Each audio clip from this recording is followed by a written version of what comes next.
ในตอนค่ำวันที่1 เดือน 6ที่คอนโดเดอะเลปอนดอร์ของเก่าได้มีงานสร้างสีสันเสียงหัวกับเด็กน้อยที่อยู่อาศัยเดอะเลปอนดอร์ในบรรยากาศที่คึกคักบรรดาเด็กน้อยพร้อมด้วยครอบครัวได้มีส่วนร่วมกิจกรรมอย่างมวลซื่นและรับชมรายการเสียงบ้าน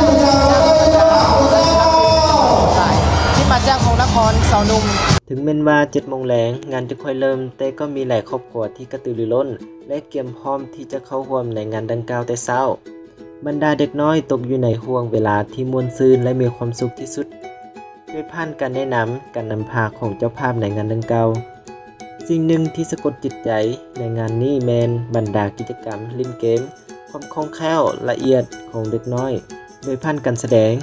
แต้มฝาความกระตือรือร้นความตื่นเต้นใบหน้าที่ยิ้มแย้มแจ่มใสรอยยิ้มที่บริสุทธิ์ของเด็กน้อยนอกจากนั้นยังมีปื้มเพนเลโก้สีแดงและบรรดาละครสัตว์มายากลก็ดึงดูดจิตใจความสนใจของเด็กน้อยความสุขของเด็กน้อยแมนของขวัญที่ยิ่งใหญ่ที่สุดสำหรับพวกข้าพเจ้า